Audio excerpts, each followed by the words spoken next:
নারায়ণগঞ্জে ঐতিহাসিক কদম রসুল দরগা। কদম রসুল বলতে আমাদের প্রিয় নবী হজরত মোহাম্মদ সাল্লাল্লাহু আলাইহি সাল্লামের পায়ের ছাপকে বলা হয়েছে।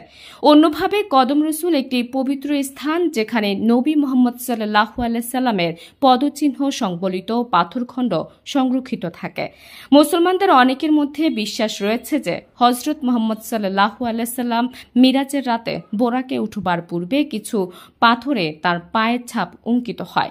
পরে সাহাবীগণ পদচিহ্নিত পাথরগুলো সংরক্ষণ করেন বলে অনেকে দাবি করেন। মক্কা ফেরত অনেকে এ ধরনের পদচিহ্নযুক্ত পাথরখণ্ড শ্রদ্ধার সঙ্গে এগুলো বিভিন্ন সৌদে বিশেষ করে মসজিদের অভ্যন্তরে সংরক্ষণ করতেন। এরকম একটি দরগা বা সৌদ হল নারায়ণগঞ্জের বন্দর থানাধীন বর্তমান নবীগঞ্জ কদম রসুল দরগা, যা পবিত্র কদম রসুল দরগা শরীফ নামে সারা বিশ্বে পরিচিত।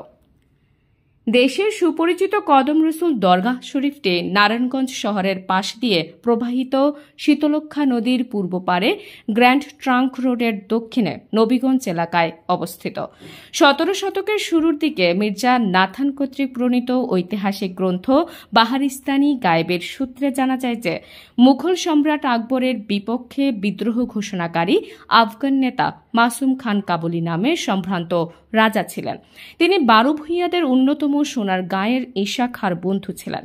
মাসুম খান কাবুলি 1580 খ্রিস্টাব্দে আরব বণিকদের নিকট হতে বহু অর্থের বিনিময়ে এই মহামূল্যবান পাথরটি ক্রয় করেন এবং এই স্থানে এটি প্রতিষ্ঠা করেন। সুবাদার ইসলাম খান, মুঘল সম্রাট শাহজাহান সহ আরও অনেক আমির-উমরা এই স্থান দর্শন করেন।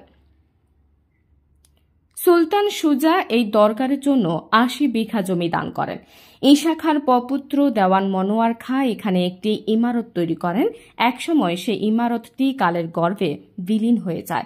ঢাকার জমিদার গোলাম নবী পরে 1777 থেকে 1778 খ্রিস্টাব্দের দিকে এক গম্বুজ বিশিষ্ট দরগা নির্মাণ করে পাথরখণ্ডটি স্থাপন করেন।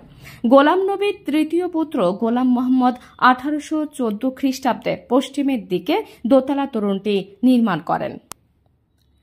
জানা যায় কদম রসুল দরগা শরীফ ভূমি থেকে 30 ফিট উঁচু টিলার উপর অবস্থিত।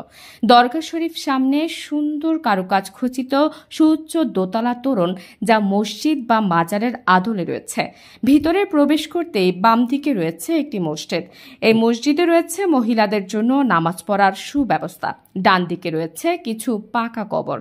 জনশ্রুতি রয়েছে এগুলো কদম রসুল দরগাহ প্রতিষ্ঠাতার মাসুম খান কাবুলির বংশধরদের কবর। এছাড়াও মাঝ বরাবর গোলাম নবী নির্মিত এক গম্বুজ বিশিষ্ট পবিত্র এই সৌধটিতে মহানবী হজরত মোহাম্মদ সাল্লাল্লাহু আলাইহি সাল্লামের কদম মোবারকের ছাপ সংবলিত পাথরটি সংরক্ষিত রয়েছে।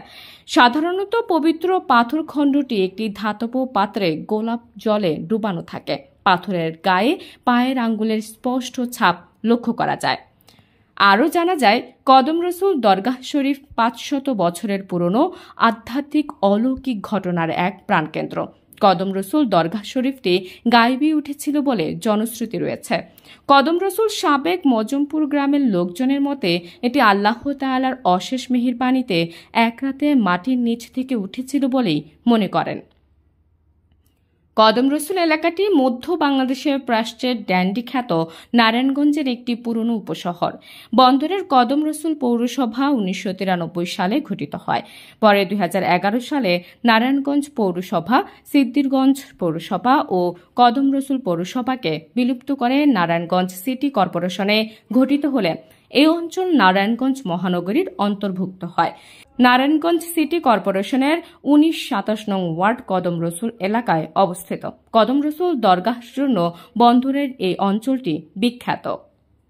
Desk report, migration Bangla.